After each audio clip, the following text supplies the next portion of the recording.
Hi, everyone. Welcome and thanks for joining us. This is our live stream art history program where we're going to be talking about the great American photographer, Dorothea Lange. And our program coincides with a art exhibition that they're currently having, Dorothea Lange, at the National Gallery of Art in Washington, D.C. So let's go ahead and get started. For those of you who haven't met before, my name is Robert. Originally from Detroit, Michigan. I was an art history major in college at the University of Michigan, and I spent the first 2 years of my career working at the Detroit Institute of Arts before transitioning off into the business world. I've lived in Southern California and Washington, D.C. Before moving to Dallas, Texas. That's a little bit about myself. If you get a chance and you are in the Texas area or either living or for vacation, you should come and visit us in person. We have events where we go visit art museums and historical places and go to concerts and restaurants and all that stuff. And if you want to find out more about that, you can look us up on the internet, either Eventbrite, Facebook, Meetup, or YouTube. And our group there is called Texas History and Culture. And our next big event in Dallas is we're going to the Travel and Adventure Show on Saturday, March 23rd. And then we're not sure what our next event in Austin will be, but it'll probably be sometime in April. So that's a little bit about myself. And we also have our illustrious co-host joining us, Patty. Hi, Patty. You want to say hello and introduce yourself? Good to see you again. Yeah, hi, I'm Patty. Yeah, I'm in Portsmouth. I am so happy that you are having a great time in Texas. And our audiences are growing in proportion to your great times in Texas. So that's Well, fun thank too. you. I appreciate that. Thank you. And tonight, when you asked, the first artist that came into my mind was Monet, the one I always say sounds like a really well-rounded guy that I would love to sit down and have a chat with. So that's the one I'm offering tonight. Okay, awesome. Well, thanks, Patty. I greatly appreciate that. And we also Yeah. have our good friend Brad joining us from West Virginia. Hi, Brad. You want to say hello and introduce yourself? And who's your favorite artist, at least for tonight? Good evening, Robert. Yes, I'm calling from Falling Waters, West Virginia. My favorite artist, unfortunately, is the same one that Patty has. It's Claude Monet. All right, 2 votes for Monet. But this lady is a very good artist in a different milieu, Oh, in yeah, no, very different. being a photographer rather than a paint artist.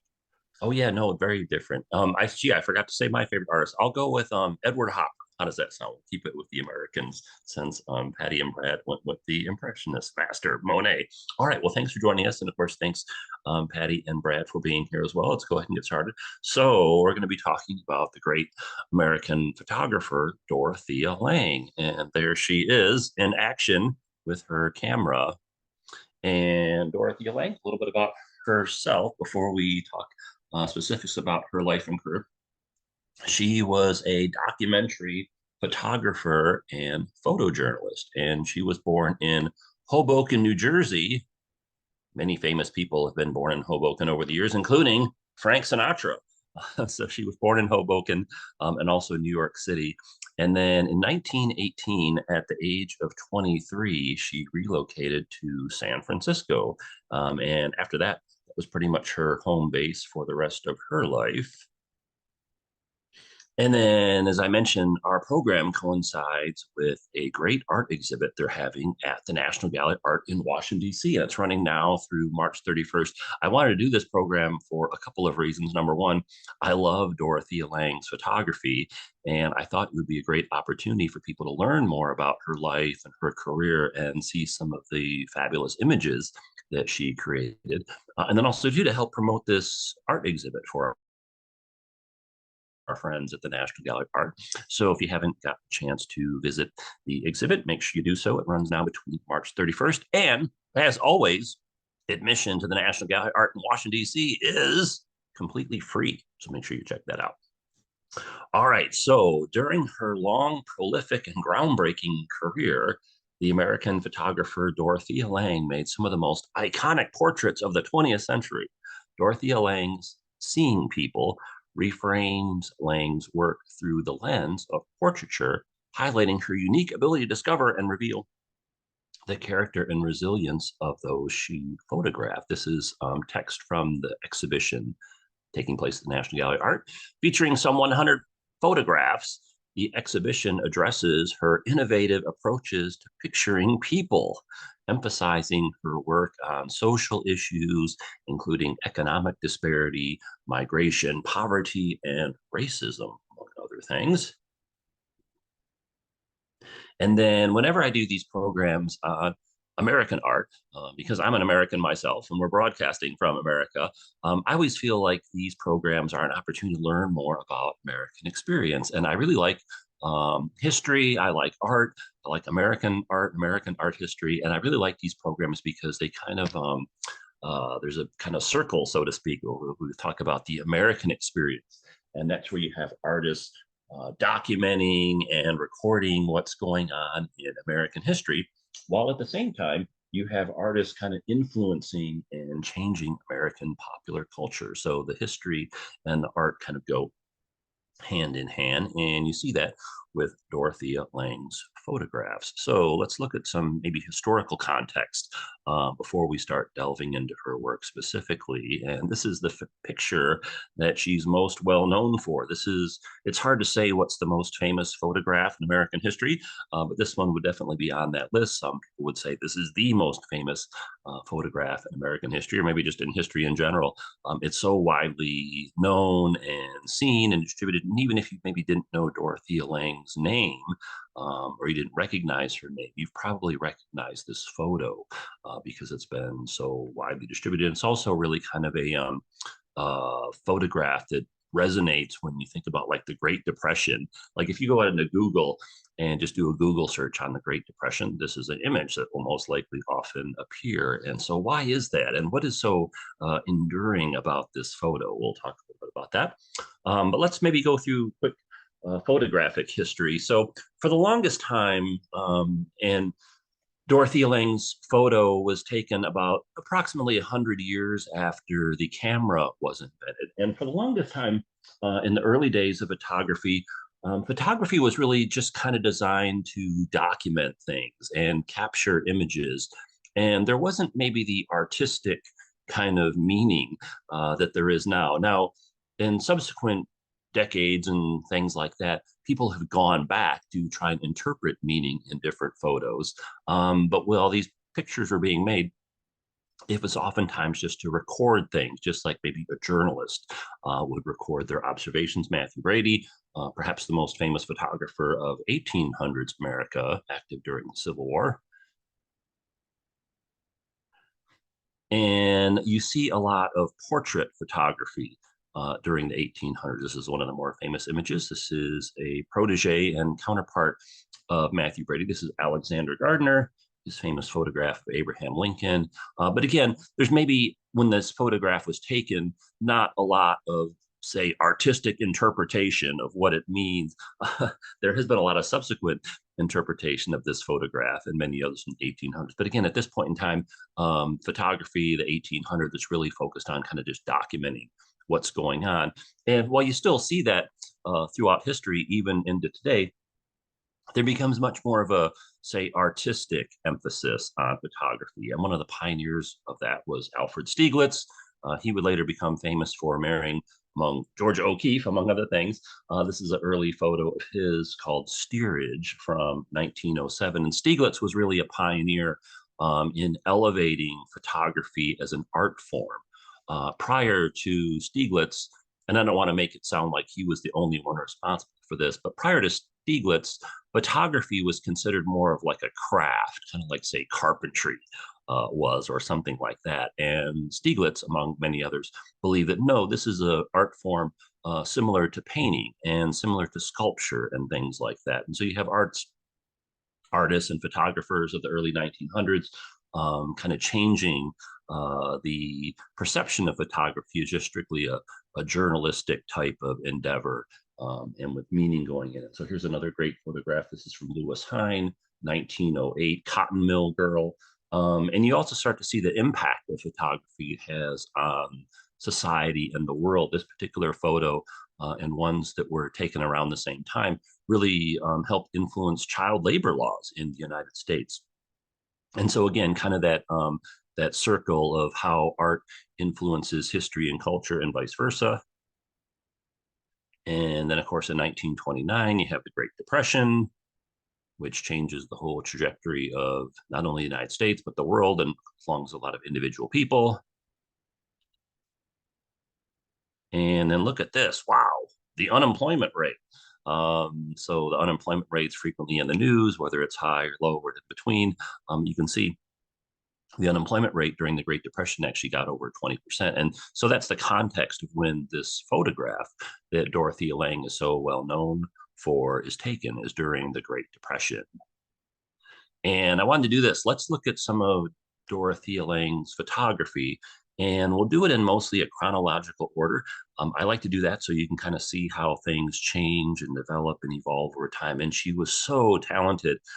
It's kind of almost unfortunate that she's so well known for the Migrant Mother photo that I showed you earlier, because she took so many great images.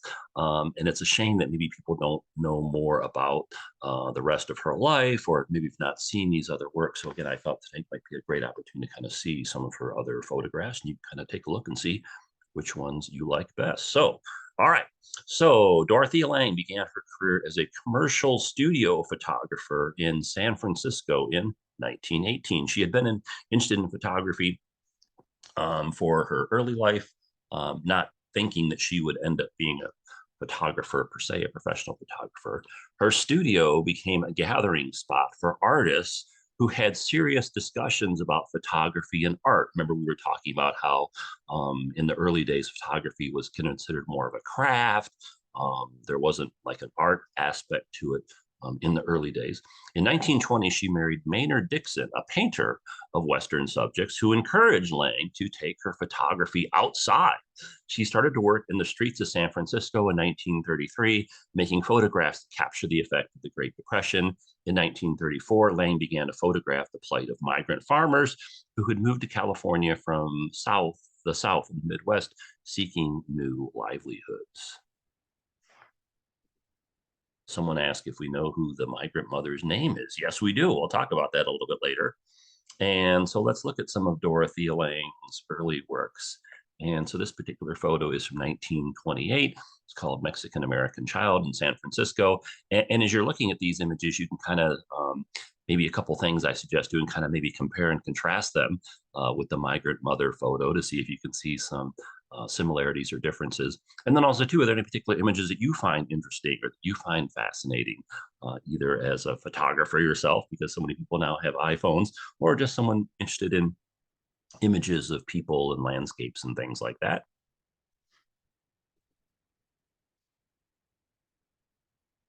She really did a great job of this one, capturing the kind of bright glow of this young child. And then another interesting thing about this one, we talk about this sometimes in paintings. Notice how the background here is very muted, and it doesn't really distract us in any way. It really gets us to focus on the child. And then here's an interesting one. This is Maynard and Dan Dixon from 1930. And look at this is a portrait, but not a portrait of two people's faces, a portrait of two people's hands. And you can obviously tell that this is a younger person, an older person, just by the size differential of the hands. And also the older hands are much more worn, so to speak.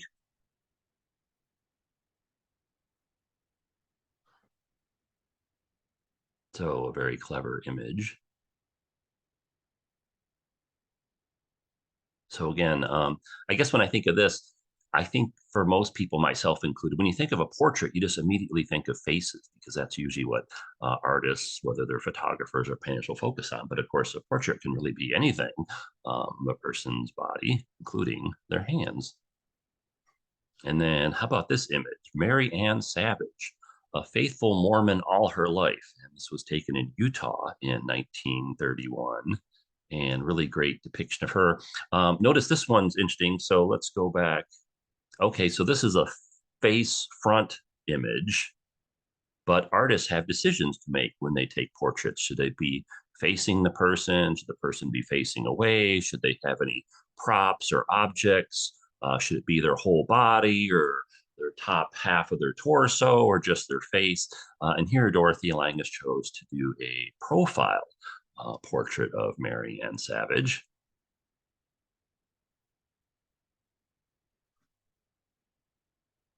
And she looks very poised in this picture. So a great depiction of her. I also like it when artists capture all different types of people. I think maybe when we think of people posing for a photographer, they maybe think of the young and the beautiful. So always nice to see other types of people. So like say an older person being depicted as a model for a photographer. All right, so the Great Depression takes place in 19 or begins in 1929 with the crash of the stock market, and then in 1932, Franklin Roosevelt wins the election for the presidency of the United States. And by many historians' account, this is really going to be, even though the Depression is going to be continuing on for a number of years, this is a real turning point in American history. Roosevelt considered one of the great U.S. presidents. But let's look at some photography from 1933 and beyond. I really like this picture. This is another one of Dorothea's most well-known images. This is called White Angel Breadline, and this is from San Francisco, California. And here's what Dorothea Lange had to say about this image. She said, "White Angel Breadline is my most famed photograph." Now, this was a quote from her from before Migrant Mother. "I made that on the first day I ever went out in an area where people said, 'Oh, don't go there.' It was the first day that I ever made a photograph on the street." So again, prior to this, she had been a portrait photographer. She'd spent most of her time in the studio or in very kind of controlled environments. And now she's kind of going off out on her own and kind of exploring the world, so to speak, which, that might not seem like that big of a deal now, but you kind of have to remember kind of where women were at that point in time in history, maybe not as much freedom and independence as they have now. So great for her to venture out and explore things. And look at this photo.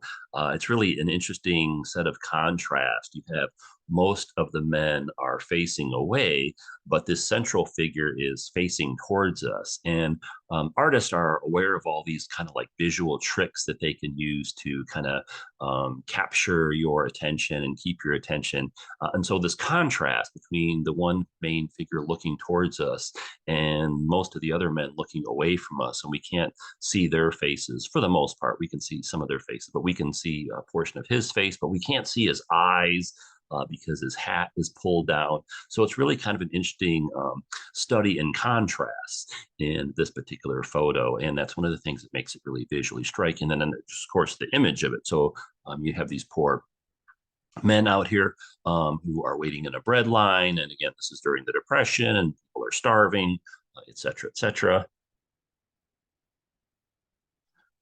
And then here's a close up, and you can see he's got a tin cup there, and he's got a worn face, and you can see his hat is worn, and he's got a tear here in his jacket. So really a lot of interesting details here that the artist has captured. And I guess when you look at a photo like this, again, so many people now snap photos with their phones, which is great. But as you look at these things, like, gee, what is it that makes these particular images interesting? And perhaps you'll see something that you like a technique or a style that might be perhaps influence your own personal photos.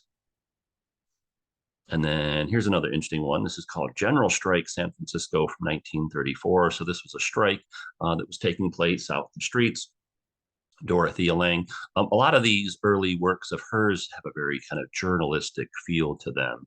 I mean, you could almost picture this image being in a newspaper or a magazine, even though she just initially took it for herself.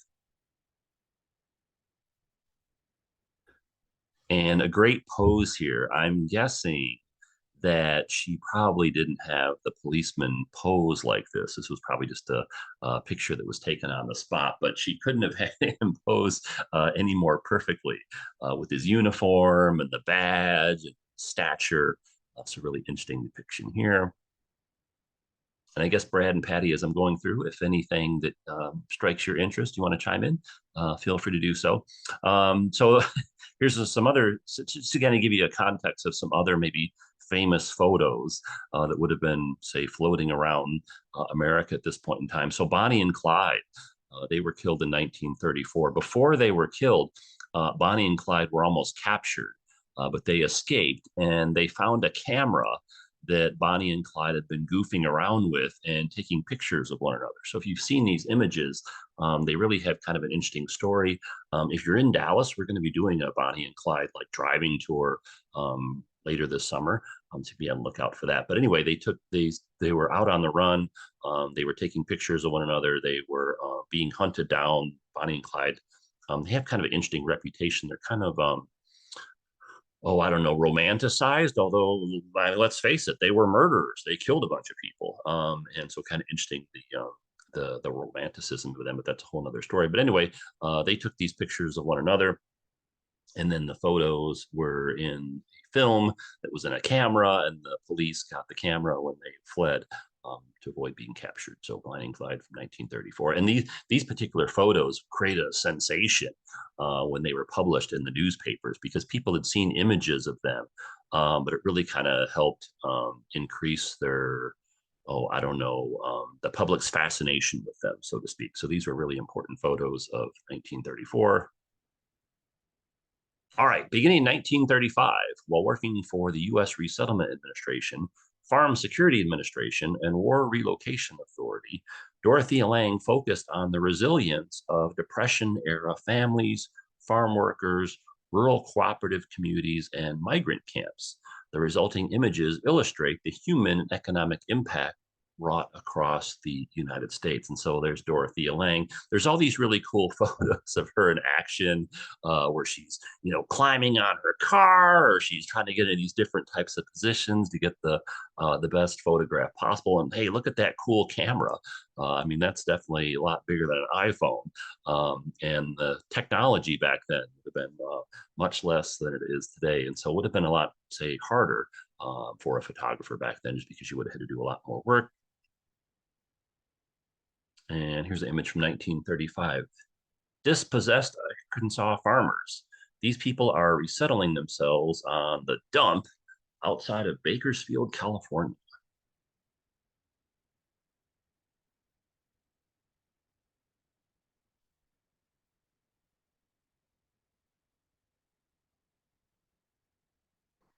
And here you go. Also from 1935, Mexican workers leaving for melon fields, Imperial Valley, California. This also interesting picture because of the background. It's very bright and causes our eye to focus on three individuals.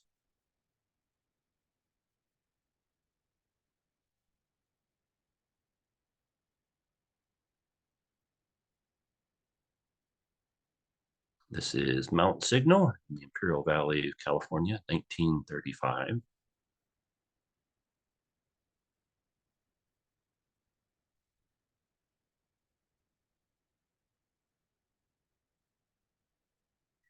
Wandering Boy from Camp Carlton, California. This is a really cool photo.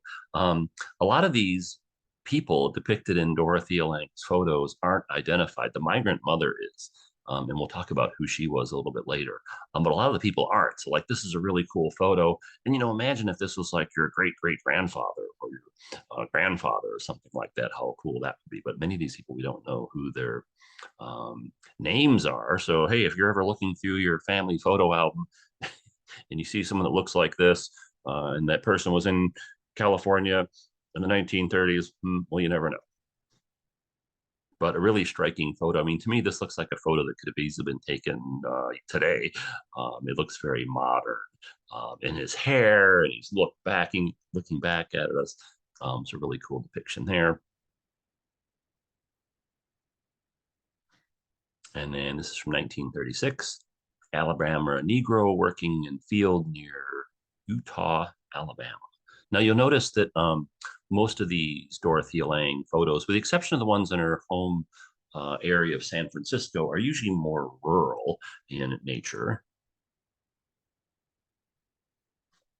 And so you have here a woman working out in the fields.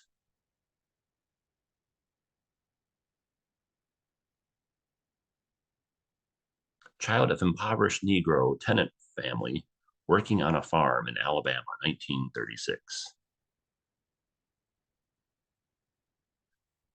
Oh, Elaine brought up a great point. You spoke about how active Dorothea was in getting photos. She did this in spite of contracting polio at age 7 and having a limp. Yeah, thanks, Elaine, for mentioning that. I forgot to tell that part of the story, so thank you very much.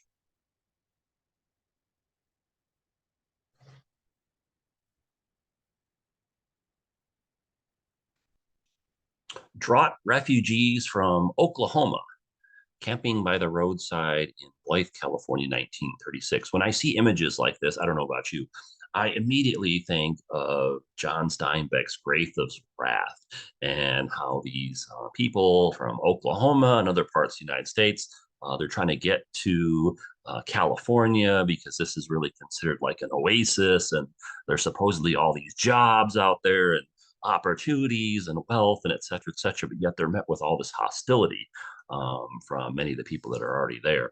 And so here the term migrants and refugees and all that stuff has been in the news a lot lately, and not anything new in terms of the debate on that. Although it kind of depends on is it people coming from other countries, the United States, or one part of the U.S. to another. But this is a debate that's gone on for a number of years. But a really interesting photo. So you have this family here, man, woman, and their child. And you kind of have to wonder, they can't help but think, gee, they're probably here kind of, wondering what their next move is going to be or what the future has in store. And again, also kind of to think about that concept before we were talking about, how do you balance the kind of artistic side of photography versus say the documentation side of photography. All right, here's one. Some of these have really interesting long titles, like this one from 1936.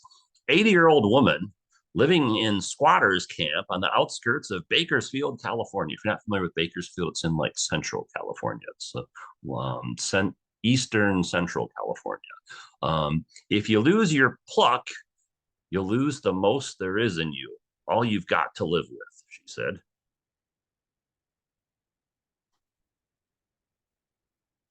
And some of these people look so fascinating. It would be great to travel back in time and talk with them and hear what their stories are, and their plans, and what they're thinking, and all that kind of stuff. Oh, Patty says we should watch the Grapes of Wrath movie sometime. Yeah, I totally agree.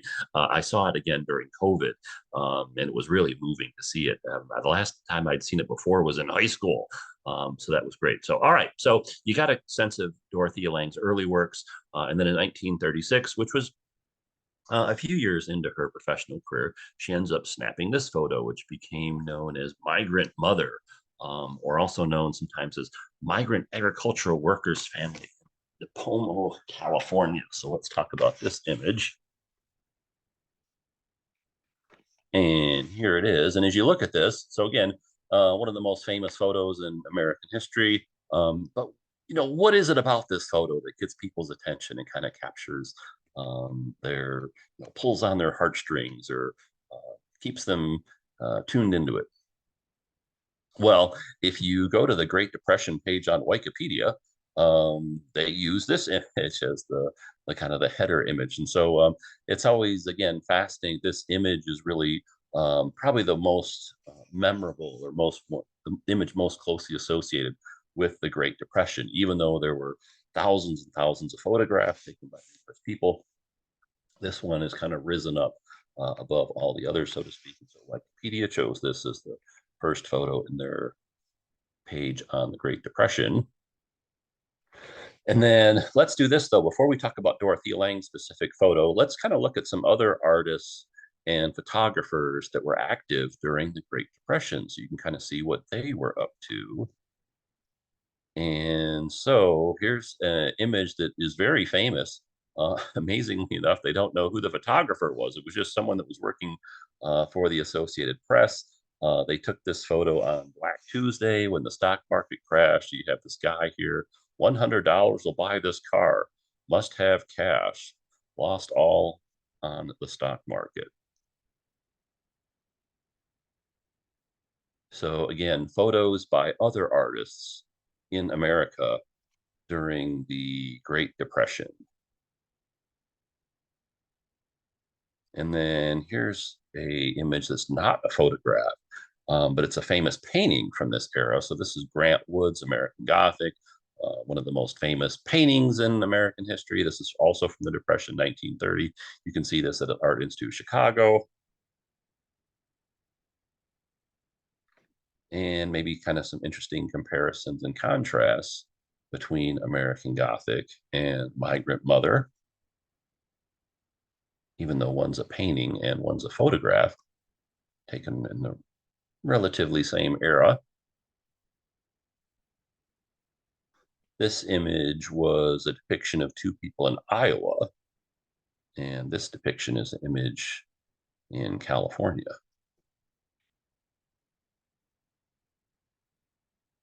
Here's another unknown photographer.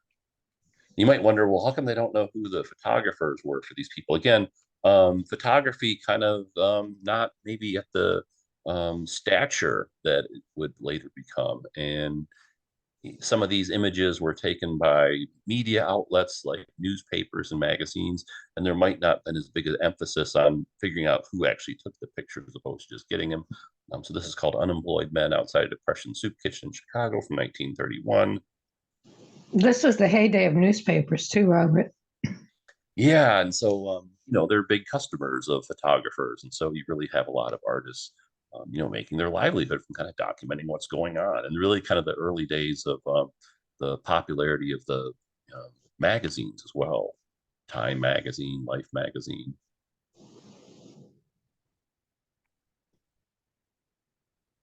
Here's one of my favorite photos. This is James Van Der Zee, and we've talked about this photo before. We've done programs in the Museum of Modern Art. This is a couple in Harlem from 1932.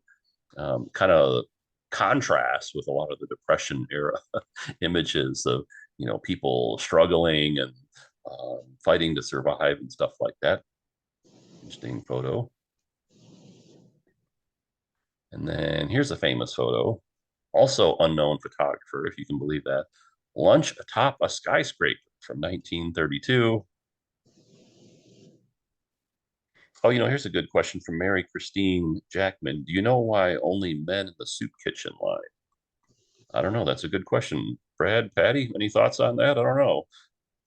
Well, I in this era in cities, you would tend to have more men out and about anyway than women. And probably a lot of these men, if they had women and children, would not have wanted to drag them to a soup line.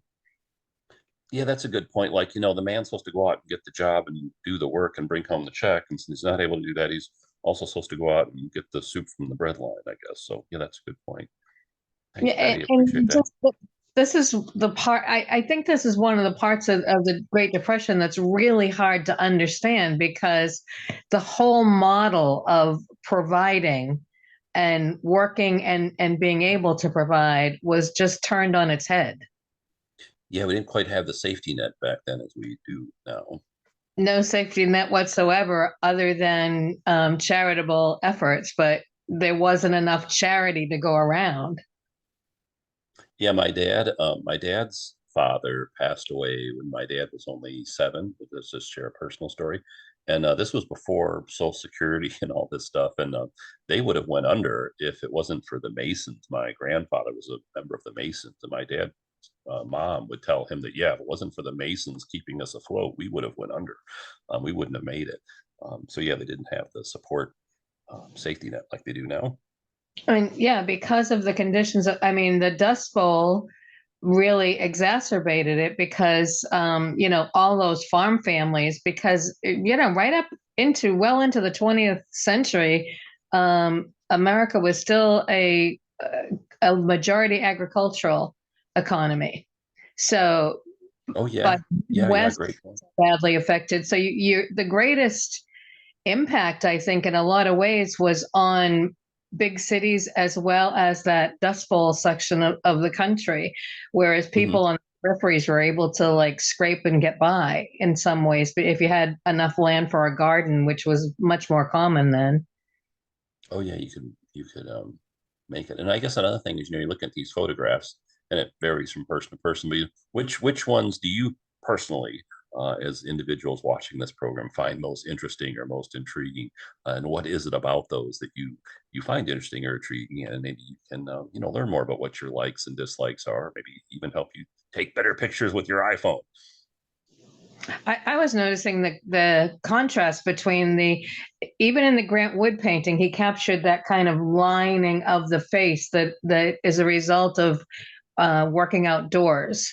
And Dorothea Lange does as well. Versus you look at the city images, and the clothing is much more what you see, especially because a lot of them are taken from a distance, so you're not noticing the faces so much. But see what I mean by the lines, and the woman Oh has them yeah, in the eyes and the forehead, yeah, especially. you really focus in on their faces as opposed to, like you said, this image is further away, so hard to focus on people's faces.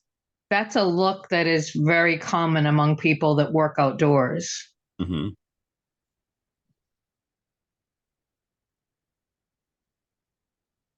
All right, let's continue on. And then another one of my favorite photographers is Margaret Bork White.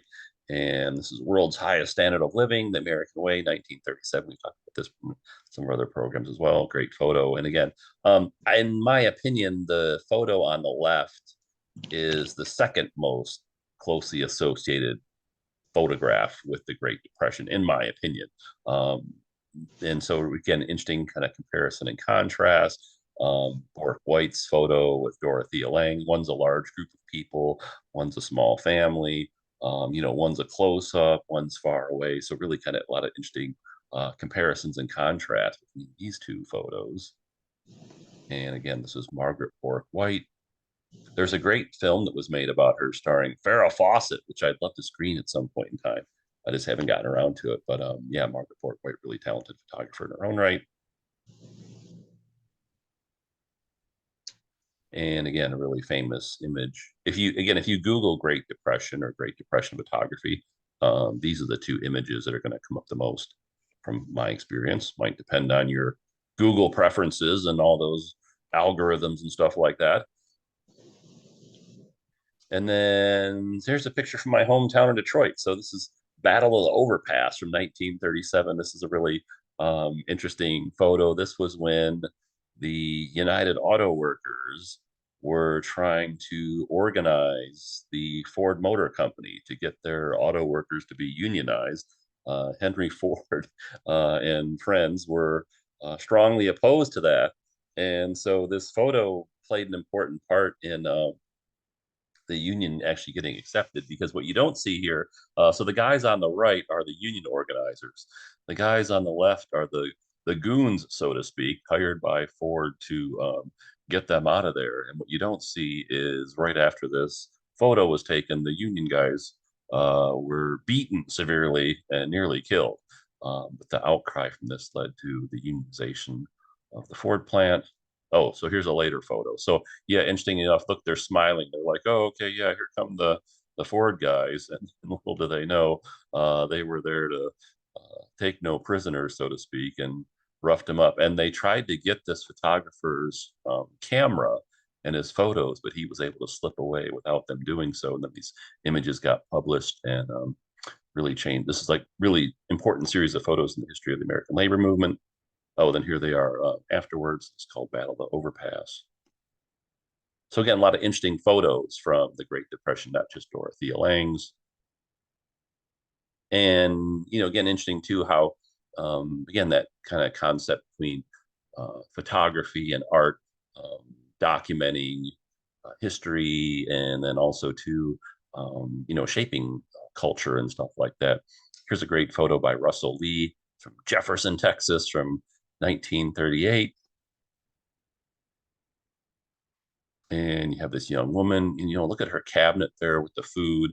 I would think some people from this era might be like, wow, she actually has it pretty well off. She's got a roof over her head and there's at least some food in her cupboard. But again, you can probably quickly ascertain this is an image from the Great Depression or thereabouts.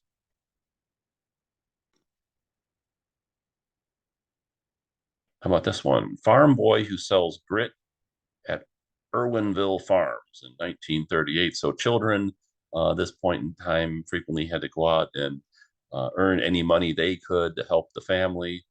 So he's out here selling newspapers to try and help support his family.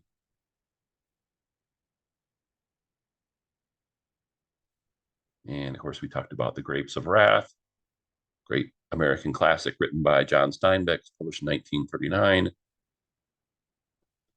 All right, so let's talk about the photo. We're not just going to talk about the Migrant Mother photo. We'll talk a little bit about it so you can learn more about the image and the context of it. Then after that, we'll see later works from Dorothea Lange's career. Let's talk about the Migrant Mother. The photo was taken in 1936. And so Dorothea Lange is just kind of traveling around the United States. San Francisco is her home base. She takes a lot of pictures in California, but she's really traveling all over. We saw images from Alabama and Texas and various other places throughout the US. And she's driving around in her car one day and she sees this camp of migrant agriculture workers. And she thinks, oh, maybe I should stop in here and kind of see what's going on. Maybe there's some good subjects I can take. And that's when she ends up snapping this photo in 1936. And again, this is part of an exhibit you can see at the National Gallery of Art in Washington, D.C. And here's that striking photo. So it's a woman. What some people don't notice is there's actually 3 children here. So there's 2 children looking away. And there's a third child down here that sometimes people don't notice. And remember before we were talking about the contrast between young versus old, or people looking towards us or people looking away. So you have, of course, the 2 young children. They're looking away. She's looking kind of sort of towards us, but facing us at least. And the child down here, which is easy to overlook. And you can see the worn clothing that she's wearing. And, she has a very kind of worried or concerned look on her face, perhaps thinking, what her future has in store. For many, Lange's Migrant Mother, Nipomo, California, is the single most recognizable image from the Great Depression, epitomizing the desperate circumstances many found themselves in during that period.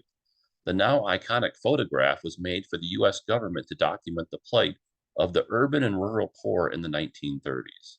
The photograph's pictorial strength and emotional impact, combined with its recurring presence in newspapers, magazines, exhibitions, and displays, cemented its place in American collective memory of that era.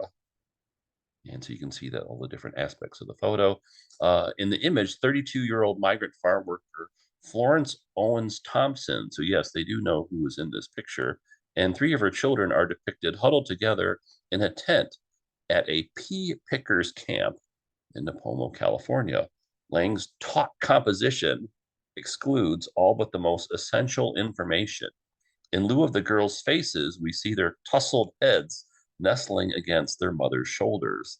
Their anonymity serves to lend these familial bonds a sense of universality. Still, Lange captures a wealth of detail that anchors our experience in specific fact, from the frayed fabric to Thompson's weary, concerned, strikingly beautiful face.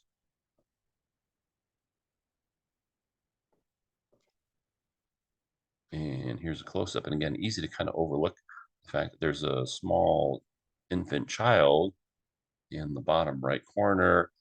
Here's the wariness of her clothes.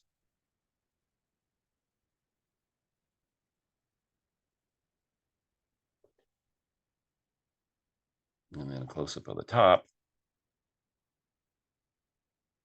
And the lines in her forehead, her hand propping up her head.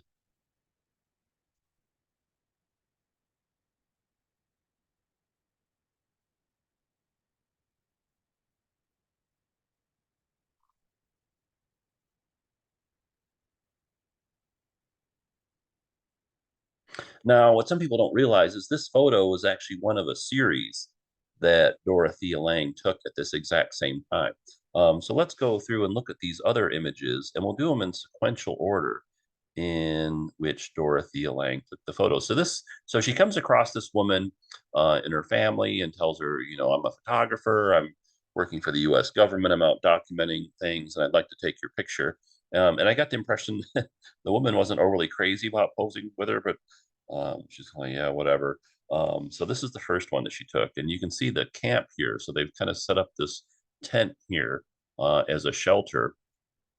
Now, the other people that were traveling with Dorothea Lange went out in search of either jobs or food, and kind of left here keeping an eye on the kids, so to speak.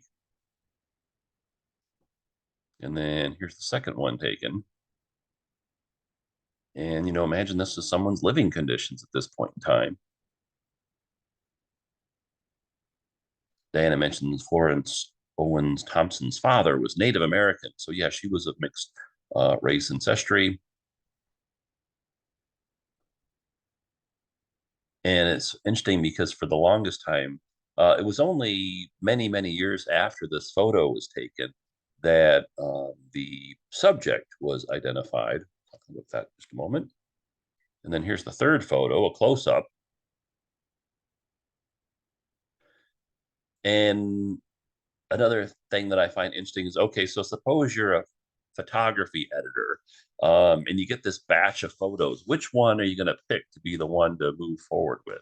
Now, most people probably would pick the one that they're familiar with just because they are familiar with it. But suppose you had to pick another one. Which one would you go with? This is the third in the series. And again, these all take at the same time. Here's the fourth one. And now with an iPhone or something similar, you can take a lot of photos very quickly. This would have been a time when photographs would have taken much more time to set up. You're not going to be able to do the rapid fire thing.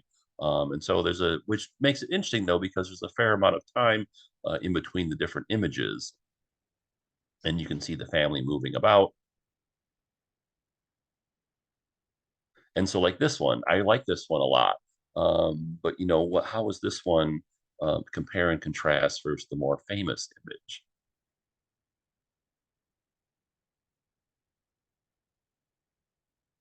And here's another one, also very striking.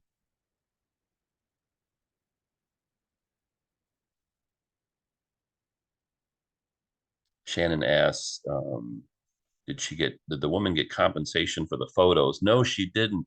Um, the photos brought a lot of fame and notoriety of Dorothea Lange, but because she was Dorothea, the photographer, she was simply making photographs on behalf of the U.S. federal government.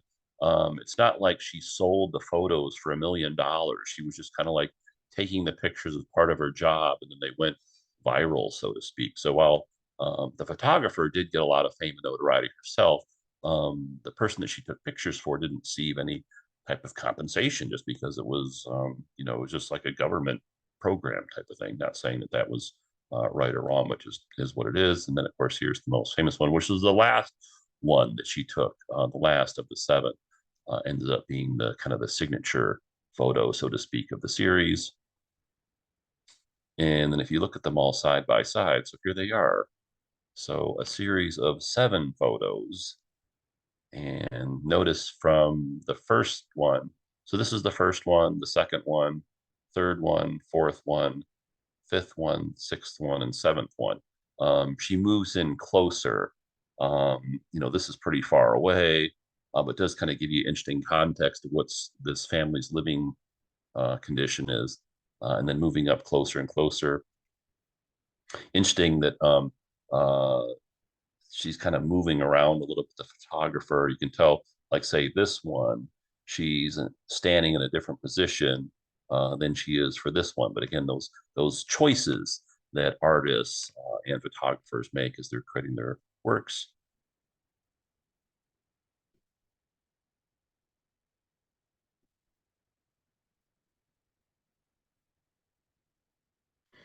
And the story told by her children later, the woman being depicted by her children later, they had come to this camp because they thought there might be work here, and come to find out there wasn't. And so, like a lot of people in this situation, they're going to have to camp out here until they figure out where to go next or what they're going to do. So they're kind of planning their next move.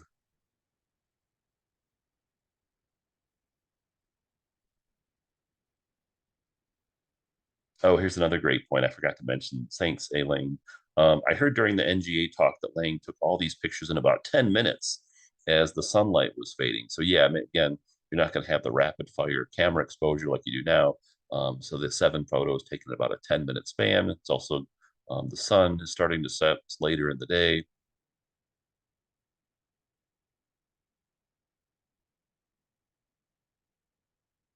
And I think for me, another reason why I find these photographs interesting, even though, hey, these are taken during the Great Depression, they are depressing type of subject. To me, they also kind of go towards the perseverance, though, of people. Like, hey, these people made it. Yeah, they were in this really tough predicament, but they ended up surviving. And we all face hard times, but if you continue on and persevere, everything will be okay, et cetera, et cetera.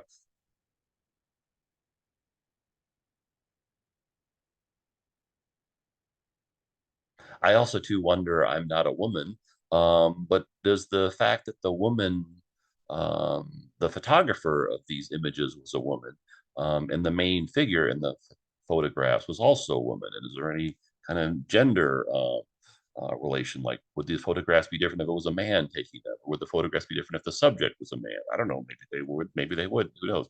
But something to think about. And then also the age difference. Dorothea Lange and the subject, somewhat similar age, as opposed to like saying a senior citizen taking picture of a teenager or vice versa.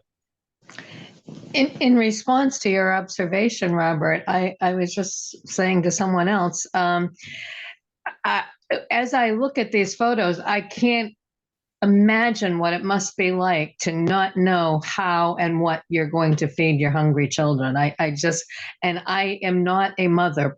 I, know a lot of other mothers, but Mm-hmm. just as a woman, that is a thought that I can't shake as we look at these photos.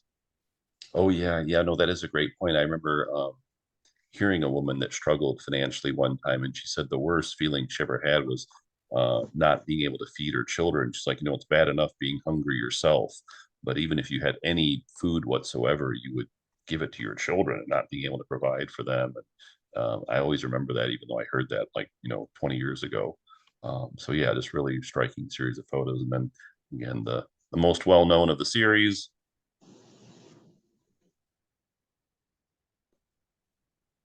And then, okay, so then Dorothy Lange takes these pictures and she travels back to San Francisco. This particular place where they were taken was on the Central California coast. She goes back and again, she's working for the government. Um, and the government's interested in kind of documenting what's going on out in the world at this point in time. And so, hey, the picture appears in a newspaper. So this is the first publication of the photos. Now, notice, interestingly enough, this particular newspaper did not go with the image that would become most famous. It says, rugged, hungry, broke harvest workers live in squalor. But again, interesting enough, this particular editor did not choose the image that's so well known. That person thought that these two images perhaps told the better story. So I think that's interesting. And then, of course, this is such a well-known image. You see it in all different types of contexts, including even in postage stamps. And notice the text on this stamp, America survives the Great Depression.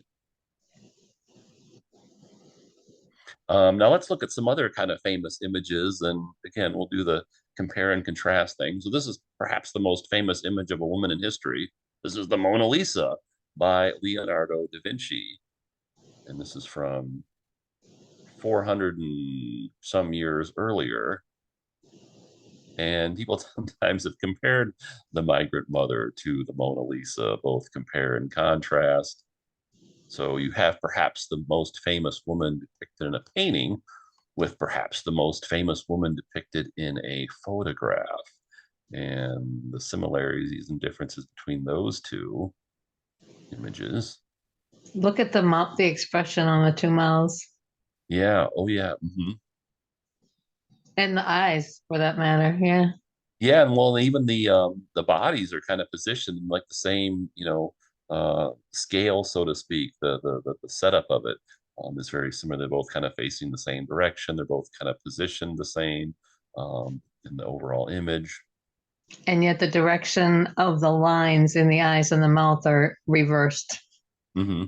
Now, if you don't know the story, they know the identity of Mona Lisa. She was very wealthy. They think this was an engagement portrait. Um, this woman not very wealthy, so interesting contrast there. One's a painting, one's a photograph, color versus black and white. And then this is a very famous photo taken by Steve McCurry from National Geographic. This was Afghan Girl from 1984. If you were around in this era, you might remember this photo. I still see it quite a bit, but I don't see it as often as I used to. And there was a survey done by National Geographic of all the photos taken by all the photographers. What was the best one? And this was the one that actually won. So that really incredible. It's a great photo, and this girl has an interesting story. The photographer actually ended up tracking her down many, many years later, but that's a whole other story. But you kind of contrast the Afghan girl with the migrant mother. That was taken during the Russian Afghan war, right? Oh, 1980. yeah, the after effects of that. Yeah. So again, kind of interesting comparison and contrast between those two. Soviet, I should have said that era. Yeah.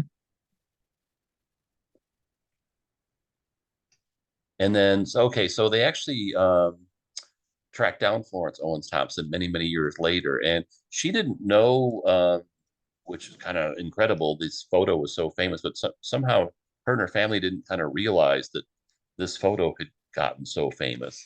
And then later on, they kind of tracked her down. It took a while, but they found her, and she was pretty upset with the whole thing. She was like, "Yeah, the photographer said that she wasn't going to publish the photos, and she said she'd send me a copy, and she never did. And she became famous, and got wealthy from all this, and I didn't really ever receive any benefit," which is, I can see her point. But it was interesting that they did, in fact, track her down many, many years later. She recalled that particular day, and so did some of her children. And so the woman's name was Florence Owens Thompson, and she was born in 1903. She lived a long life. She actually survived the Great Depression. As to her children, she eventually was able to get back on her feet, and make it, so to speak. And she passed away in 1983. And again, it's called Migrant Mother. You probably could talk a lot more about the Great Depression or about that particular woman in the photo, but our kind of purpose tonight is to talk about the photography of Dorothea Lange. So let's kind of continue on. So let's look at some later works that Dorothea did. Again, we're talking about the time frame from 1936 up until 1955, so almost a 20-year span. Here's another one from the same area. Look, this is from the same location in California. And these are migratory pea pickers. You have a couple here. They've packed up all their belongings in their car, and they're essentially living out of their car as they travel around looking for work. Imagine what that would be like. I think that would be kind of hard for many of us to um, put ourselves in that type of situation. The original RV. Yeah, the original RV, exactly. Yeah.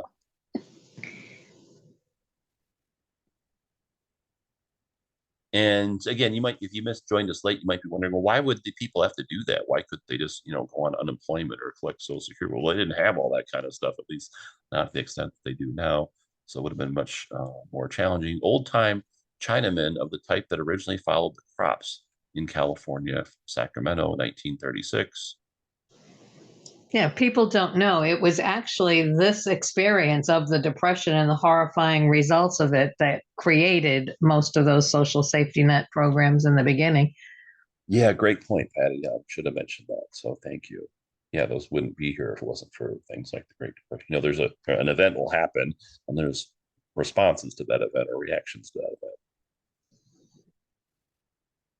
And the first woman cabinet member was, to a great extent, responsible for making some of that happen, too, Frances Perkins. Oh yeah, yeah, definitely. Also 1936, once a Missouri farmer, now a migrant farm laborer. San Joaquin Valley, California. If you're not familiar with the geography of California, the San Joaquin Valley is in central California. It's oftentimes considered or called the Garden of the United States where they grow a lot of produce. I mean, this looks like, to me, this looks like a film still out of the Grapes of Wrath. Definitely, yeah. You're Yeah. right. This is a famous image. They use this as a stamp back in 2002. Yeah, that could be Henry Fonda. Once a Missouri farmer, now migrant farm labor, San Joaquin Valley. This, and I wanted to show you this because notice the photo was cropped. So this is another thing that photographers and also editors, the choices and decisions that they make is like, okay, here's the original photograph. Are we going to go with that, or are we going to do something else? And at some point in time, either Dorothea or her editor decided, no, it's much more striking if it's just him. And so notice they cropped, um, I'm assuming that's his wife with him, as opposed to the migrant mother where they decide to keep the children in it. So, how does that decision making process work, and which image do you like better or find more striking? Do you like the two of them or the individual? I think they're both actually really great images, but again, that kind of choice or that decision making process. And maybe you do that with your own photos you take on your phone. You crop them before you post them or text them or send them or whatever. And so there's a side by side. I guess the advantage of the cropping is you can kind of see a close up of his face, and the facial expression is very powerful.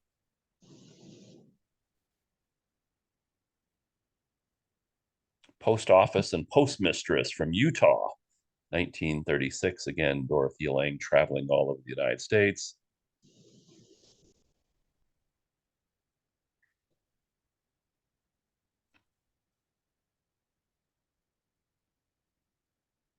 Again, some of these have really long descriptions. I really like this photo a lot too. This man is a labor contractor in the pea fields of California. One-Eye Charlie gives his views. I'm making my living off these people, the migrant laborers, so I know the conditions. And this is taken in San Luis Obispo County, California, 1936.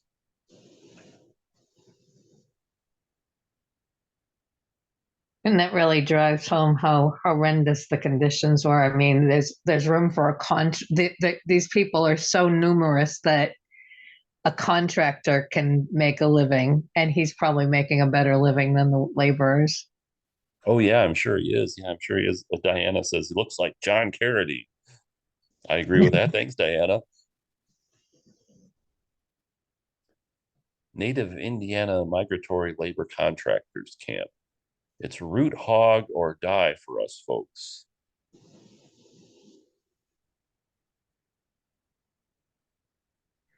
The eyes of many of these photos are just really incredible. And again, be interesting to go be able to travel through time and talk to these people and learn more about them and their stories. This is, I'm showing you a bunch of different images. I'll maybe try and point out the ones that are kind of the more well-known of her career. So this is if you had to make like, I don't know, the top 10 list of Dorothea Lange's photos, I'd probably include this one because I see this one, and not all the time, but frequently in different media contexts. You have these guys, kind of hanging out, waiting for their future to turn, hopefully for the better. And I forgot to mention, this is in Hardeman County, Texas, back in 1937. And close up.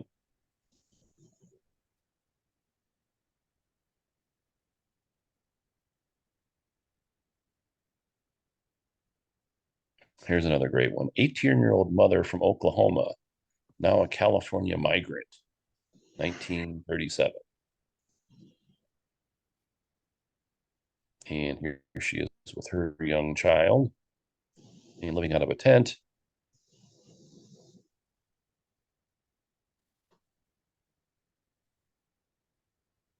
Family of 9 from near Fort Smith, Arkansas, on their way to find work in the California harvest between Yuma and Phoenix, Arizona. You have to kind of remember at this era, this is before television. They had newspapers and magazines and radio. but they didn't have television, they didn't have the internet, of course, and all that stuff. And so the kind of the word going around was there was jobs in California. So if you're in Arkansas or Oklahoma or Texas or Chicago or wherever, and you're out of work and you're hearing these stories of the fact that there is work to be had out in California, you have so many people moving out there to try and either keep afloat or to start a new life. So you have this big migration of people and packing up all their stuff in their car and off they go, hoping that their car would make it. I mean, look at this family. Imagine leaving behind all of your stuff, and the only things you can take is, whatever you can fit in a trunk, so to speak, and the kind of difficult conditions that would be. That's why that Grapes of Wrath movie is so powerful. We do. Thanks for mentioning that, Petty. We do have to stream that movie. You've never seen it before. I haven't seen it in a long time. I watched it again not too long ago, and yeah, it was really, really powerful. Just some of the scenes in there. Flood refugee family near Memphis, Texas, are bound for the lower Rio Grande Valley where they hope to pick cotton. They are from Arkansas. So they're refugees from a flood, and meanwhile you've got all these refugees from the Dust Bowl. I mean, it was just an amazing time. Yeah, a lot of really challenging climactic events taking place.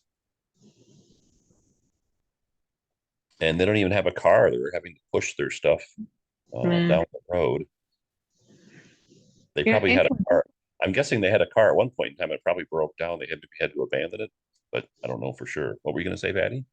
No, I was just saying, I don't know if anybody else is old enough to remember, but at one time there was a TV program, sitcom type thing. I think it was called the Beverly Hillbillies or something like that. But Oh, yeah, the Beverly Hillbillies. Yeah, here you go. well, I used to always get angry because it trivialized these exact real life circumstances. If you remember, it kind of parodied it. Yeah, it's kind of cruel to parody something like that. Mm. I mean, it just always bugged me to death. So sorry about that. Yeah. Oh no, it's okay. Brad, were you going to say something? I was just saying, Jed Clampett and his family Yeah, Jed Clampett won a lot of money by finding oil, and then they moved. Yeah. These people lost everything and their ability to feed themselves on their farms when the Dust Bowl took everything away, and that was a tragic, tragic time.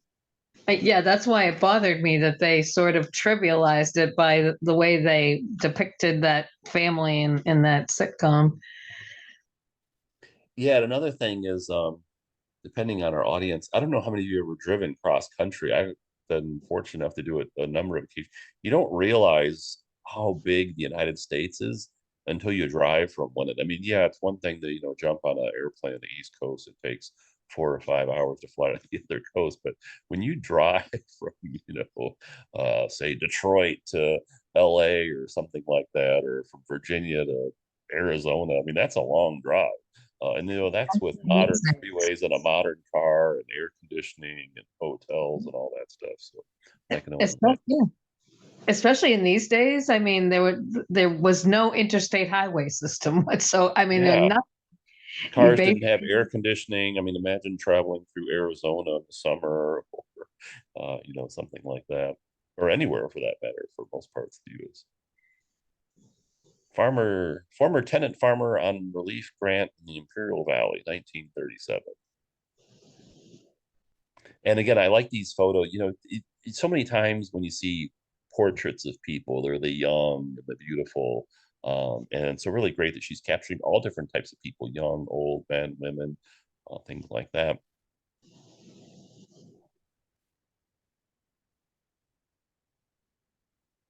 Henry Lotz at the Midway City Dairy Association Cooperative near Santa Ana, California, 1937.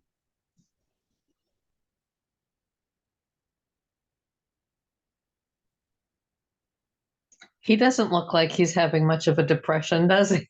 No, he looks okay, but again, interesting when you look at these portraits. she's taking them from different angles and different types of people. There's kind of some similarities, but her style was somewhat varied. He just has a lot more meat on his bones than most of these migrants. Here's another interesting one. This is from the same area where the migrant mother photo was taken, although a year later. Migratory workers harvesting peas. So these people are actually able to find work.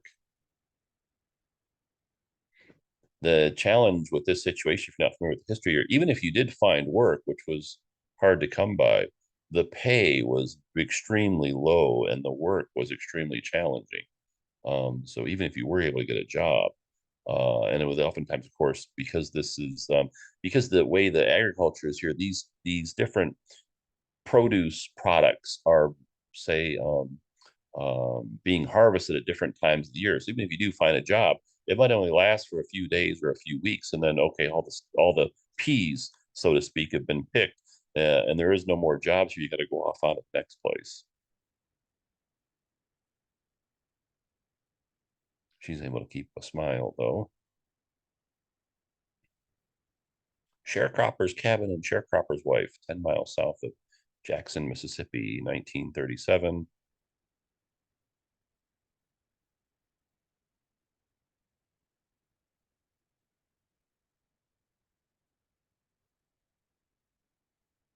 Very different housing circumstances than most of us are probably familiar with.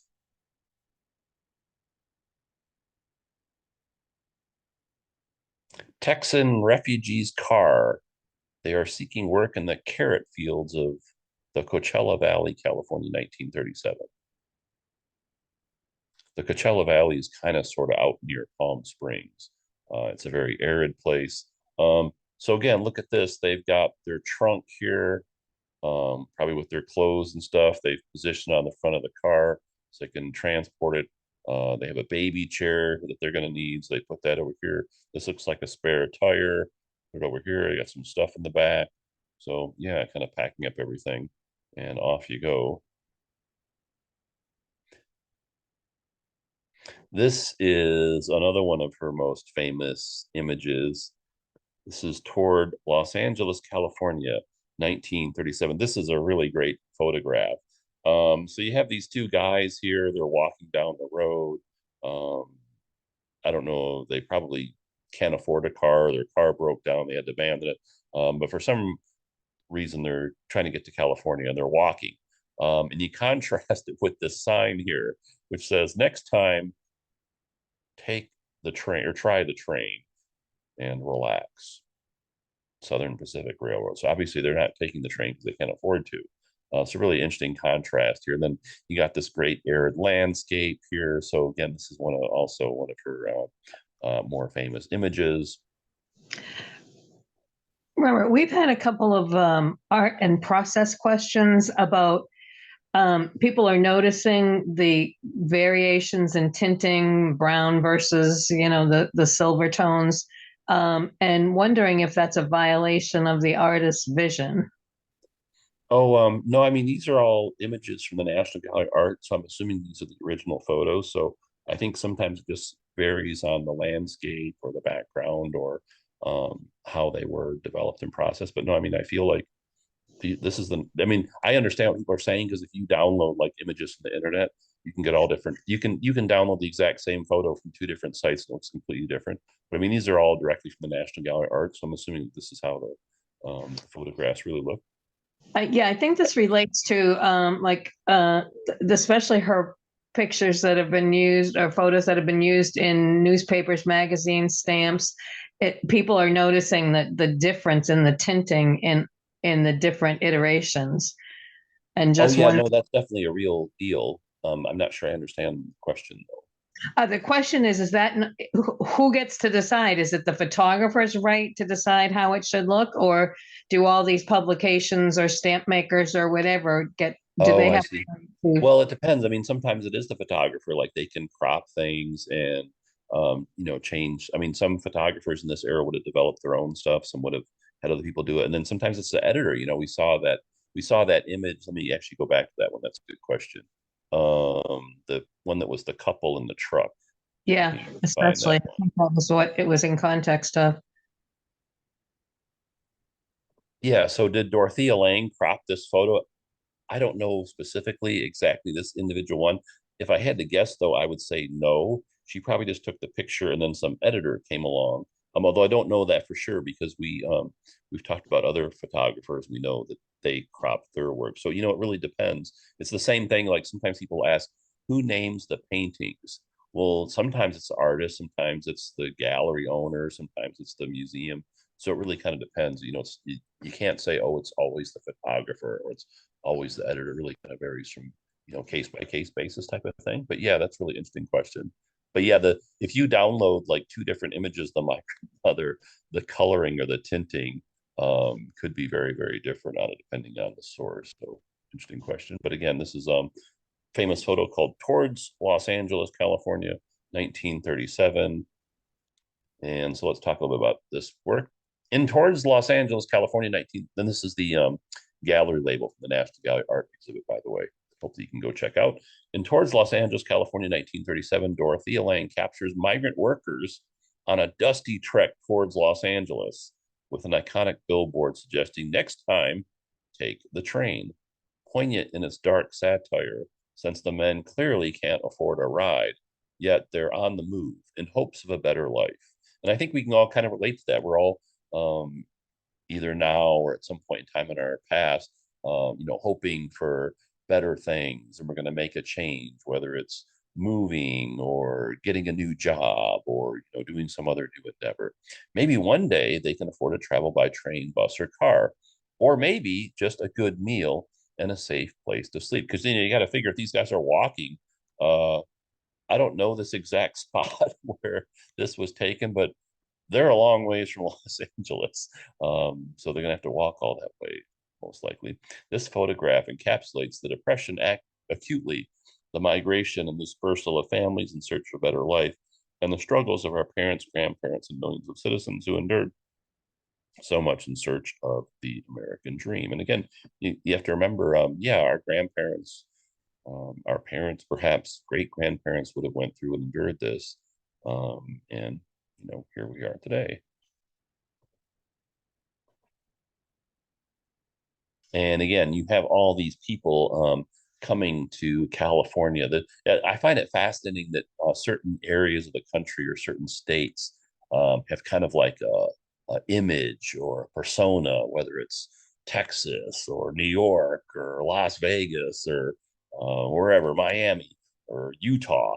And so at this point in time, really kind of the perception of California is it's this paradise and the weather's great and it's sunny and it's the in Eden and there's all these jobs out here. And it's kind of that image is kind of captured or articulated in the different media contexts, whether it's travel posters or when they used to ship oranges, they would put them in these orange crates, like wooden crates, and the companies that sold the oranges or distributed them, they would have their own branding and stuff like this. So this is it's a artwork that's like a collector's item now in California. These what don't call them advertisement, but these images that would be on the orange crates, identifying the producer of the produce, and so that's what the images on the right, of course, travel poster on the left, and so that's why you have these people going out here. They've heard stories and accounts of California's the place to be.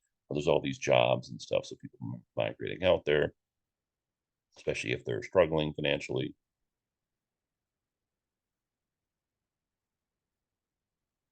Here's another great photo.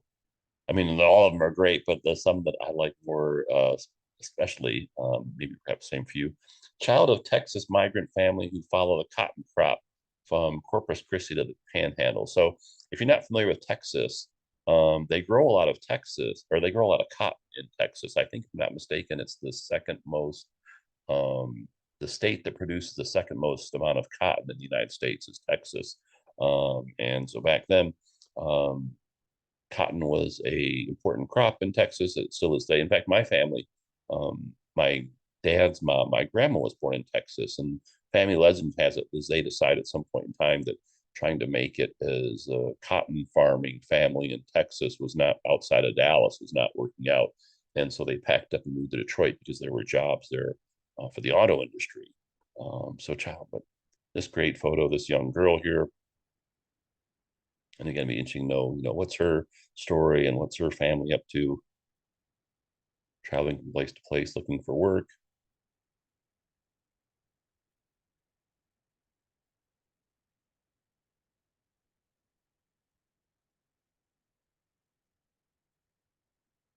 Georgia sharecropper plowing a field from 1937.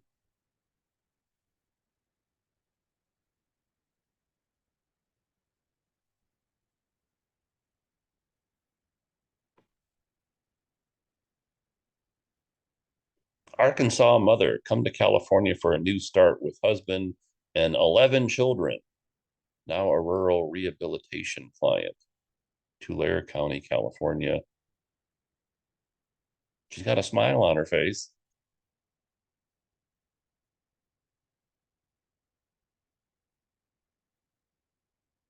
Formerly enslaved woman, Alabama, 1938.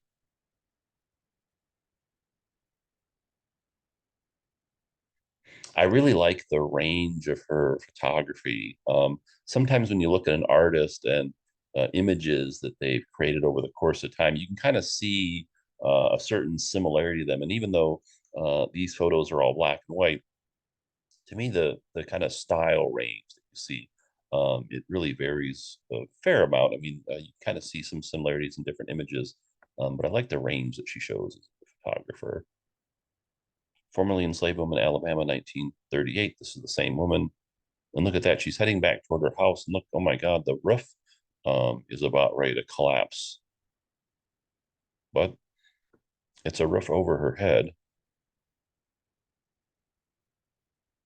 But a tough way to make a living or survive nonetheless. Here's a funeral from San Joaquin Valley, 1938. Interesting that she incorporated a car in this image, along with the woman peering out at us. Hitchhiking from Joplin, Missouri to a sawmill job in Arizona on US Route 66. Probably everyone's heard of that. Near Weatherford in western Oklahoma, 1938. Back when hitchhiking was relatively safe. Don't do this anymore.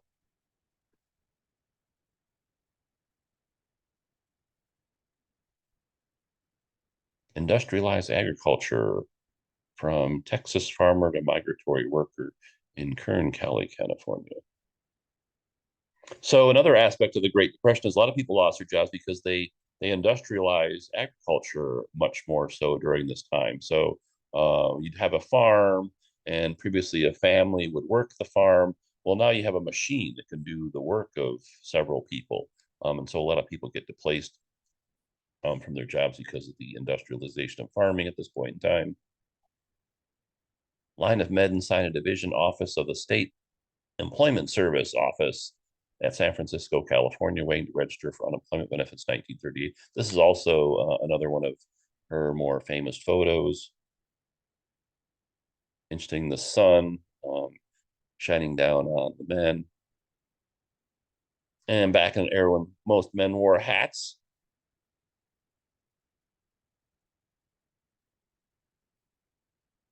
And then photo taken at the same time, but from a different angle. An interesting top-down view.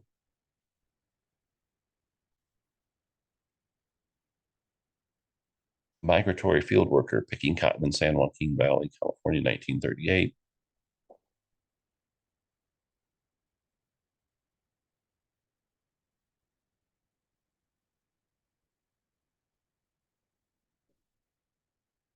Negro sharecropper with 20 acres. He receives 8 cents a day for hoeing cotton. Brazos River Bottoms near Bryan, Texas.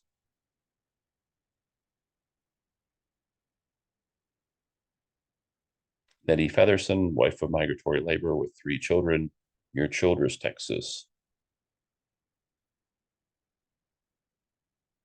And we're in the home stretch for our program. Here's another image of the same woman, Nettie Featherston. I like it when she's able to document who the people are in the photos so that their ancestors know who they are.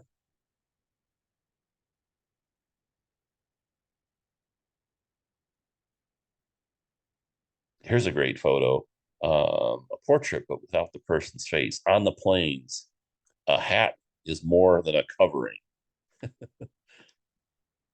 Here's a great quote from Dorothea Lange. The camera teaches you how to see the world without a camera. And the gentleman with his hat.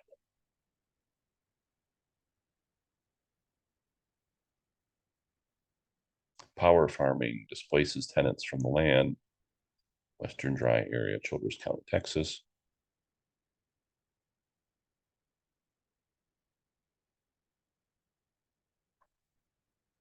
Photo from Mississippi.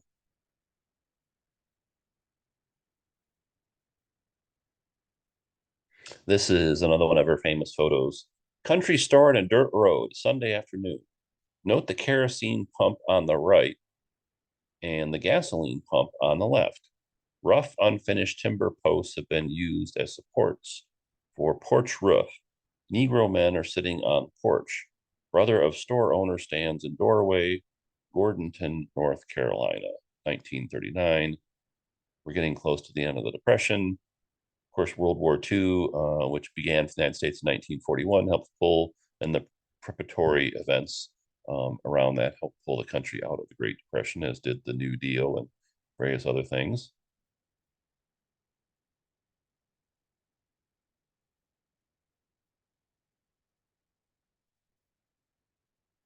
Member of the congregation of Wheely's Church, who was called Queen. She's wearing the old-fashioned type of sunbonnet.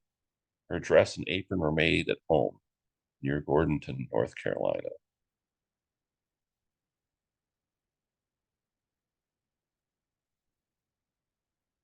Scandinavian Home Center, Great Plains, South Dakota.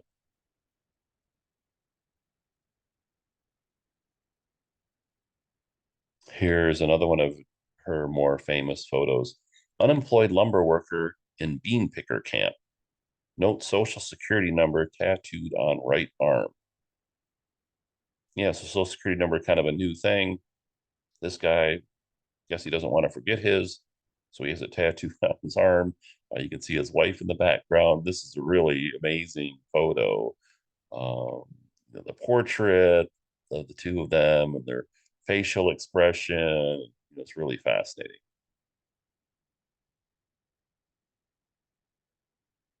Here's a close up.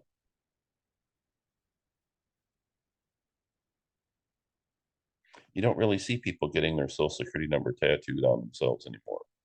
That's interesting. Diana says, wow, a debonair kind of glam too. Yeah, she looks pretty stylish, and they're hanging in there, so good for them. Blackwood Service Station, San Joaquin Valley, Burbank, California. Back when gas was only 15 cents a gallon. Migratory cotton picker, Eloy, Arizona. He's showing his hand. So I think in this picture he's showing his hand because that's how he earned his living, for picking cotton with his hands. His tools of the trade, so to speak. Young girl looks up from her work. She picks and sacks potatoes on large scale ranch, Edison in Kern County, California.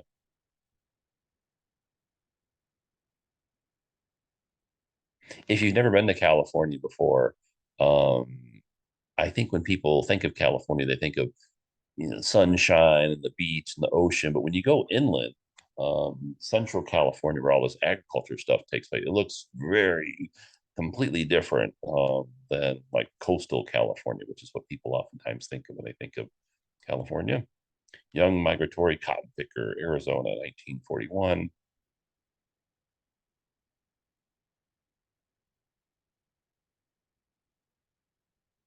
All right. So then December 7th, 1941, the United States gets involved in World War II after the Japanese attack on Pearl Harbor.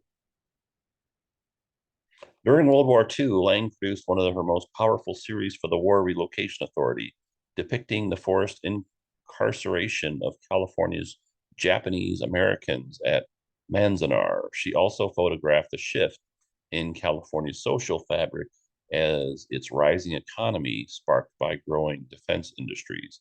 In the 1950s, Lange continued to pursue stories about people and their communities for personal projects as well as for Life magazine. And so this is kind of like the last couple decades of Lange's career. Children of the public school shown in a flag pledge ceremony, San Francisco, California, 1942.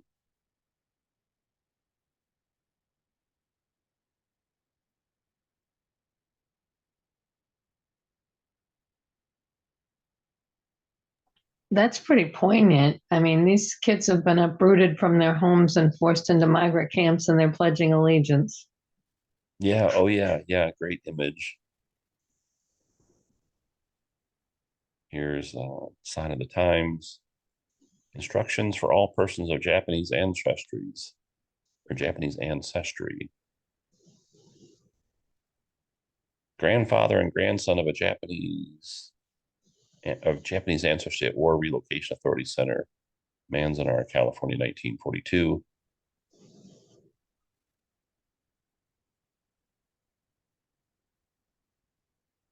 Japanese family, also from 1942.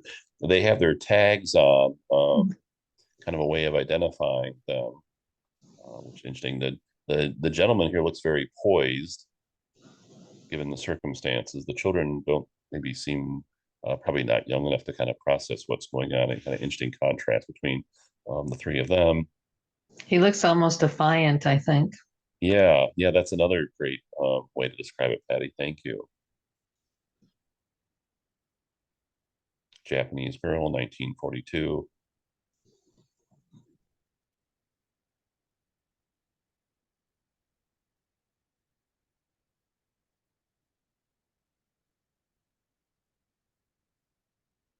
Japanese boys, 1942.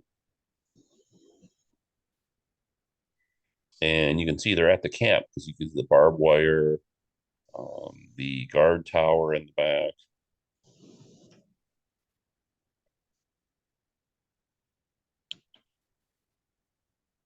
Japanese children, 1942.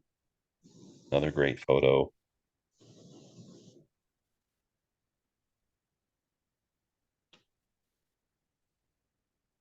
Japanese girl, 1942.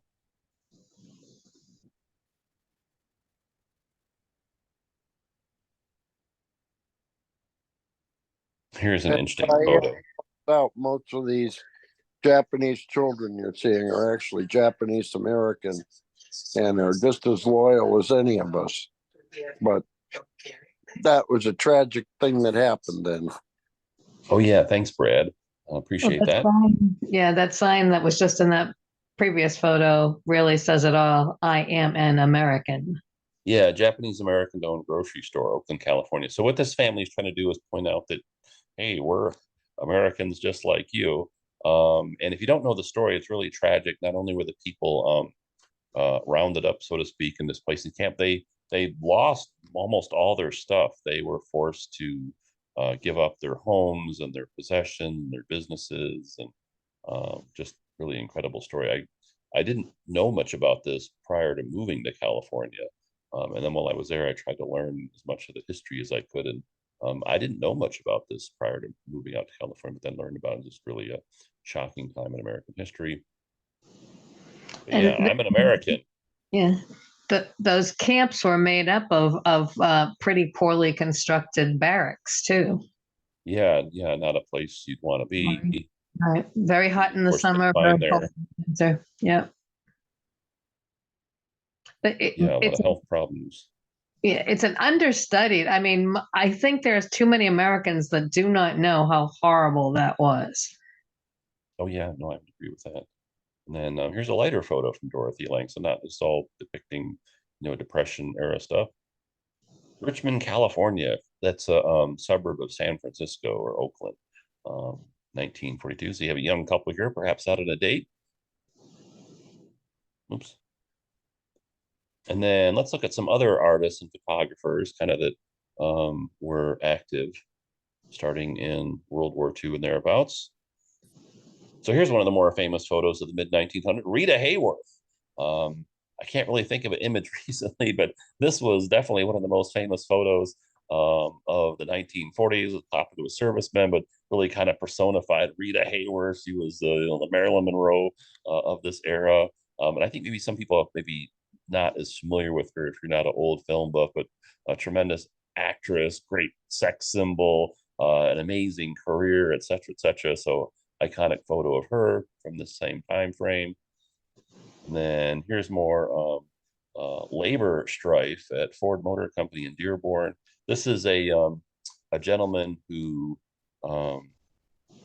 broke the picket line and got attacked by guys that were on the picket line. So they beat him up severely. They almost killed him. Fortunately, he lived. This was actually the first photograph to win the Pulitzer Prize. The Pulitzer Prize was established, and then this was the first of the annual photos selected for that. Here's another great image from this era, American Gothic by Gordon Parks, 1942. And again, you kind of compare and contrast his photo with Migrant Mother, which was taken 6 years earlier. A lot of similarities, but yet also a lot of differences between these two great images. Interestingly enough, if you're in Washington, D.C., the photo on the right was actually taken in Washington, D.C. The woman that was working in a government office. One question we've had, Robert, that you might want to comment on is noticing, because you just showed the strikebreaker photo, noticing that not very many Black people showed up on the picture with the unemployment line. And yes, that the Great Migration had already happened, but because of the intense need and hardship going on at this time, this period really exacerbated urban racial tensions quite a bit. Oh yeah, no, definitely. In a lot of cities, there were racial. Detroit was one of the major. Detroit, yeah, including Detroit, my hometown, had a lot of problems during this era, unfortunately. And then, of course, Omaha Beach landings from 1942. Frank Capa's great photo. So I just wanted to show you these so you kind of see, like, oh, okay, here's some other like well-known or noteworthy photographs, kind of from this era, so to speak. So you can kind of get the context of what's going on in photography from other artists. Joe Rosenthal, 1945, raising the flag on Iwo Jima. And again, what makes a photograph great or iconic or memorable? Lee Miller, she was a great photographer in her own right. And her and one of her counterparts ended up getting into an apartment that Hitler had. And they had just left a concentration camp. And so they were all dirty and they'd been traveling. And so she ends up taking a bath in Hitler's former bathtub. And then her counterpart took her photo. So kind of a cute, interesting, you can see she's bathing and then her boots here with the dirt of the concentration camp on the mat here. But if you're not familiar with Lee Miller, she also extremely talented, great photographer as well. Look at the photo of Hitler right in the corner there. Yeah, yeah, that's also an interesting contrast. She took a picture of the guy she was traveling with. That her picture, the picture of him is not quite as famous because I think it's a little bit of kind of a product thing with her in the bathtub, so to speak. But it is what it is.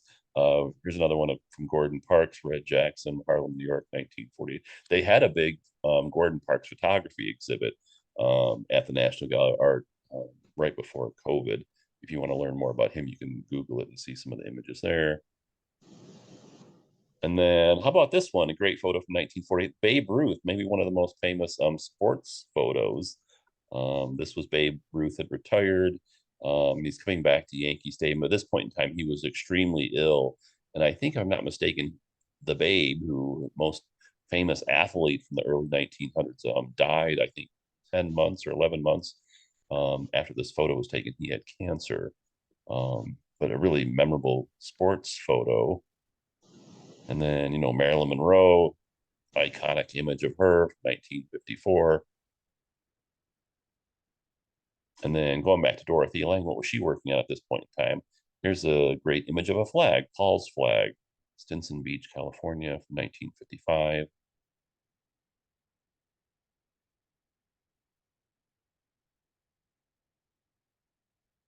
We haven't seen a lot of images from her that were objects.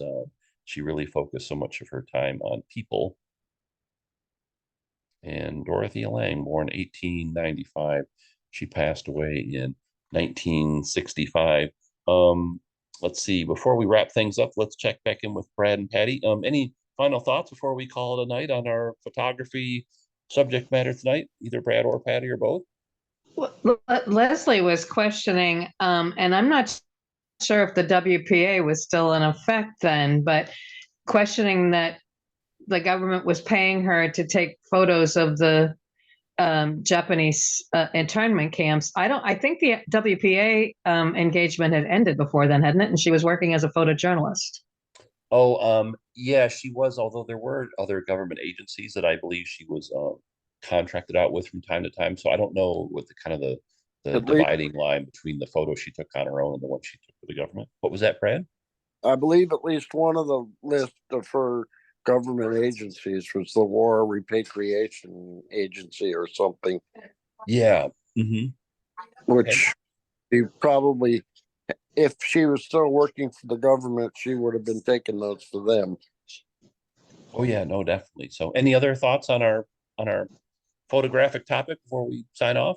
We got a few Just more minutes to go, but very moving. I mean, most of the responses have been about how moving these images are, and obviously, people have brought up that a lot of these photos would just not have had the same effect if they were in color, and yet, by the same token, a lot of art photography is done in black and white. I think for that reason. oh yeah, no, definitely. And then also too, people have kind of an image of the Great Depression and these photographs kind of documenting what's going on and helping to either change our perceptions of that era or reinforce our perceptions depending on our backgrounds or what images is. Mm-hmm. Yeah, people have talked. I mean, I'm old enough to have had parents who lived through the Depression, so I had a very direct experience of it. But that is one thing that the baby boomers, many of them sort of picked up from their direct parentage, is this thing about saving things, Oh because yeah. Mm-hmm. that experience was so immediate to our families, our parents, and things. So always keeping things in case you might need them. Oh yeah, no, definitely. Those are some great points, Patty. Thank you. What about Brad? Any final thoughts from you? I agree with that last point because I had grandparents who went through the Depression, and luckily they stayed in their hometown and their house and everything. But it was really a rugged time, and they almost never got rid of anything. Yeah, because you might need it at some point in time. Yeah. Exactly. And so many things. And we saw all these vehicles that were, you could tell they were held together with spit and baling wire. So Yeah. um, Nowadays that's it would be duct exactly the tape. mindset they went Yeah, forward. nowadays we duct tape and super glue. Duct tape hadn't been invented yet, I don't Yeah, think. right, exactly. No, no, that's probably Baling wire for sure. oh yeah. Baling, yeah. Now, see, most of the people listening probably don't even know what baling wire is, and I just Mhm. reeled it off, like because we always had baling wire. Oh yeah, yeah, yeah. Well, people can always Google it. So, all right. So again, I was doing this program just partially so people are more familiar with a great American artist and photographer, Dorothea Lange, and see maybe some images or some photographs of hers that you might not have been familiar with, or also too to see photographs from other artists of the era. But also too wanted to promote the fact that the National Gallery of Art's got this great photography exhibit that's running now through March 31st. If you get a chance, get to Washington D.C., you should check it out. The admission to the National Gallery of Art, which is one of the world's great art museums, is always free. So it's within everyone's budget. And then, as I mentioned before, hey, if you're in Dallas or Austin, come pay us a visit. We go visit museums and historical and cultural sites in person, and you can find out more about that on our website, Texas History and Culture. You can find us on Facebook, Eventbrite, Meetup, or YouTube. Our next event in person is going to be in Dallas a week from this Saturday. We'll be at the Travel and Adventure Show, plotting our next vacation or two. And then we'll be going to Lady Bird Lake and the Austin Pizza Crawl at some point in time in April. And I also mentioned this program's being recorded for our YouTube channels. If you joined us late, if you want to watch it again, or if you know anybody else would be interested, I'll try and post it. I don't know if I'll be able to post it tonight, but either tonight or tomorrow. You can find it there. Our flagship YouTube channel is called Washington, D.C. History and Culture. And I want to thank everyone because we recently surpassed over 1 million views on our channel. That's extremely flattering. Thank you very much. So let me do this. I'll pause or stop the recording.